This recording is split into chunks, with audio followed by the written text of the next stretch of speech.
everyone, and welcome to Kasha's Sewing and Fashion Center. My name is Brenda Holt, and I'm here to share with you today Sewism number 7 of things you will not get in a sewing class. And if you have not started your sewing journey, I suggest that you check out my So Amazing online courses. They will take you from beginner to advanced classes and give you the knowledge that you will need to get started on your journey. You can check out those classes on the link below. But today, I'm going to give you your Sewism for today, which is fabric hauls. Now, I know this is a very sensitive and emotional topic because I've been there. I used to work at 2 fabric stores, and I spent a lot of my income buying fabric as it came in. Sometimes I would put the fabric back on hold before it went out on the floor so that I can get my cut first. So I know that, buying beautiful fabrics can be somewhat addictive. And so over the years, I have accumulated a lot of fabrics.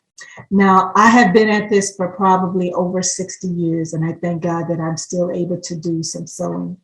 But I know that over the years, I had to get rid of a lot of my fabrics and some notions and other stuff too, because it's just too much. You don't have, at least I did not have space in my house. At one time, I had 5 areas that were occupied by my sewing space. Okay, I had a sewing room upstairs, a sewing room downstairs, the family room, and I also used the garage to store a lot of my stuff.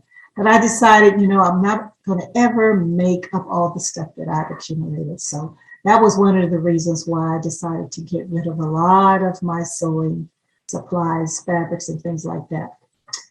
Now, here is another trap, because people who know that you sew will give you fabric and notions and all of the sewing supplies. And I don't want to sound morbid about this, because at some point in time, you may not be able to sew.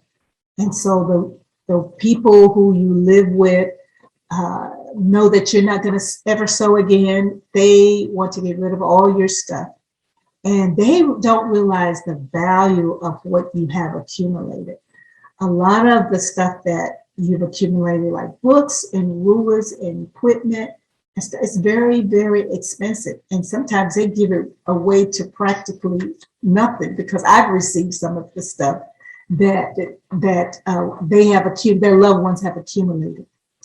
So this is what I've learned to do in terms of fabric hauls. When I go to the fabric store, I only buy what I need. And if I see patterns that are on sale, that's something that I would like to make up, I may buy patterns too. And I have bought lots of patterns, and I had to get rid of lots of patterns too. But that is my goal now, is just to really not get too involved in beautiful fabrics and things that I'm not going to be working with. So the things that I have now, or just the things that I particularly need at that particular time.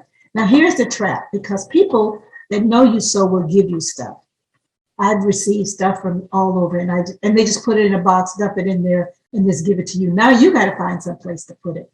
So for what I've learned from that is that when people offer me stuff, I will go to their place, go through the sewing stuff, and only take those things that I need or can use. Because sometimes they may have scissors that are better than mine. They may have rotary cutter, rotary blades, rotary nets that are better than mine. And so I can replace mine and maybe gift them to somebody else. But those things I will take, because I know that I can use. If they have like sewing machine needles, hand needles, pin cushions and pins, those kind of things, notions and things like that, I will take, because I know that I can use them.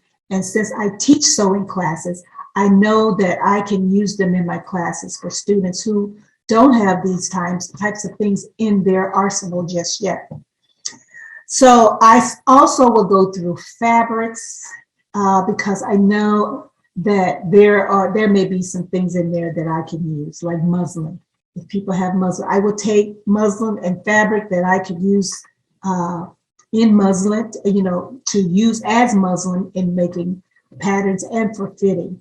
I'll take linings and interfacings because mostly every project that you may do will require some interfacing. So I will take like interfacings and linings and things like that I know that I can use. Now, if they have African fabric, I probably will take that because I love African fabrics. Now, if they have a ton of it, I will probably not take it all because it's just the fact that I have to find some place to put it. If they have sewing machines that they want to get rid of, I will take those because I do have students who don't have sewing machines or beginner sewers who need a sewing machine. So I will gift that to somebody else because it was gifted to me. So that's the kind of things that I would take. And remembering when I go to the store, only get what you need. Now, if you have lots and lots of fabric, I suggest that maybe you go through it because sometimes fabrics are very dated. They're actually out of style. They're not even, wearing that kind of fabric anymore. But if you have a lot, you can go through your stuff and see if you can get rid of some of your stuff because a lot of times we collect stuff and we're probably not going to ever use it again. So be kind to the people that love you and love what you do, love that you love what you do. So if they ever come to a point where they cannot sew at all, they won't have to go through the process of trying to get rid of all of the things that you've accumulated and you have loved for so many years because a lot of that stuff is very, very valuable. Okay, so that is my sewism to you. Sewism number 7 is fabric hauls. All right, that is all I have for you today. I will see you in the next class. Bye for now.